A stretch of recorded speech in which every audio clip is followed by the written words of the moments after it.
Leaving Arkansas yesterday felt simple. Landing here felt like the cave door slammed shut behind me. So in Plato's allegory of the cave, you basically have human beings inside the cave, prisoners.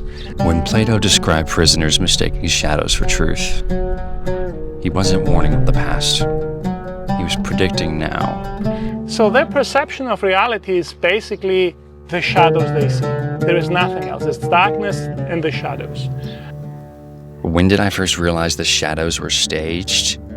Probably the day my phone started finishing my sentences. Until one day, one of them manages to escape, find his way out of the cave, and then he's suddenly in this sunlight, just like today. I packed 2 shirts, a microphone, and every doubt I own. Turns out it all fit. Are you afraid or excited about artificial intelligence? I like ChatGPT, but I'm afraid about AI in general. Is there any fear you have about it? Scared mostly because it's kind of crazy what things it can do and find for you. I am both scared and excited, but mostly scared, I would say. Like, I basically use it on an everyday basis. Making them extremely lazy, but also taking jobs. What can I eat today? I have these and these things, and it just gives me all that stuff, which is kind of scary. Like, how do you know? It tastes good? Yeah. Taking jobs.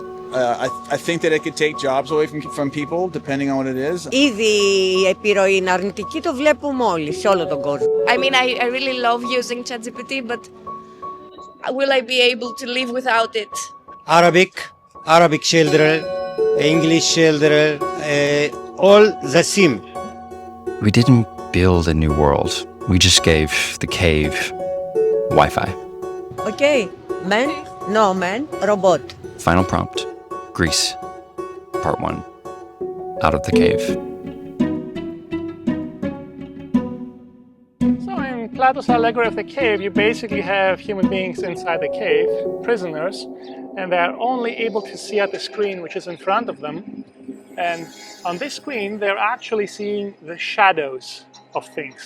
So the guards, they use sort of marionettes. The light from a fire falls on the marionettes, and the prisoners, unable to turn their heads to the right or to the left, the only thing they see is the shadows of those marionettes on the walls of the cave. So their perception of reality is basically the shadows they see. There is nothing else. It's darkness and the shadows. Until one day, one of them manages to escape, find his way out of the cave, and then he's suddenly in this sunlight, just like today, and he's shocked because now he realizes that what they were actually seeing in the cave were the shadows of things, not the things themselves. Now he sees the things, the birds, the trees, the colors, and he feels this sort of obligation to go back into the cave and tell everyone else what's the real thing.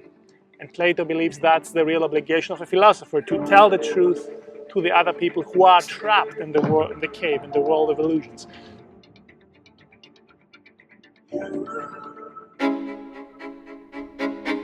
.99% of human interactions are good. They're positive, like this one we're having right now. Of course. People get along. If I talk to this guy driving this horse and buggy thing, he's probably going to be a nice guy. Yeah. But if you want to find trouble and chaos and catastrophe and everything being wrong, You'll find it. open up Instagram, go on YouTube, turn on the news, and everything's horrible. But if you go out in life and walk around and talk to people, it's not that bad. It's not as bad as everyone thinks it is. So that's reality for me. So he goes back, but unfortunately, he cannot see because going into the darkness after having seen the light makes him stumble, makes him not credible enough. So no one's really convinced about what he's saying. Okay. So if we were to translate this now in the modern age, we could imagine it somehow like this.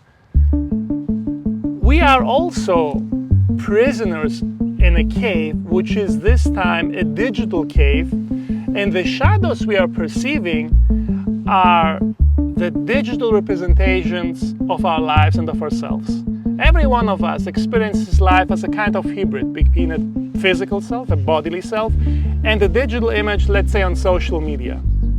So the digital images on social media, the lives of other people which are being directed, polished edited, curated on social media are those shadows, and we find ourselves trapped fighting for attention amongst shadows. So this time the problem is ourselves and our own digital shadows.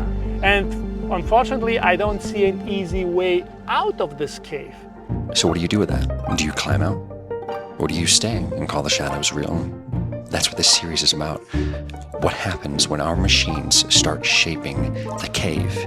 When AI doesn't just show us the shadows, but starts making them? Let's find out. We're going to hear from some Greeks and see what they think about this.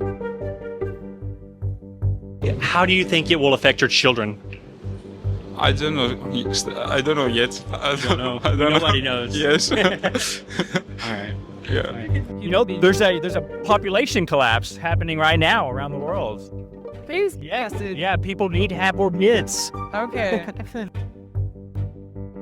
A second way we can think of Plato's cave today is with the rise of artificial intelligence.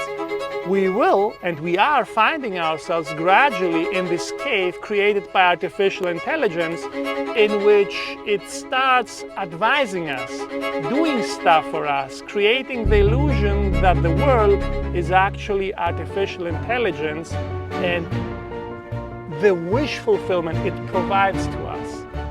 In both of those cases, we are losing gradually our autonomy and also our humanity. And if you spend enough time in Greece, it starts to change the way that you look at things. What makes us human? What makes us human? The soul we have. The soul we have. What do you think makes us human? Η ανθρώπινη επαφή. Η ενσυναίσθηση για τον άλλον. The past doesn't feel like history. It feels like a conversation. The soul in general, like... Not living within the bounds and the realms of what you were taught. The AI is thinking. I know it's not thinking on its own, but... What makes us human? Human. Feelings? Feelings. The natural, the feelings. Feelings. Yeah, they are very important. Yeah. What is... does it feel? Does it... I mean, if they make this... If they generate a better version, will it be able to think or feel? That's what I'm scared of, actually.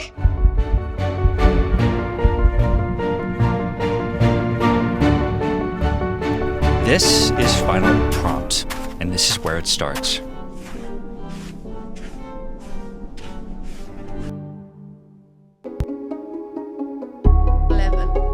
Have you ever used ChatGPT? Yeah. I think that the major threat is that younger people Do you use it for homework? Yeah. tend to rationalize AI as a kind of god. Or should we be scared or excited about AI? I think both. That you have to be free to decide for yourself.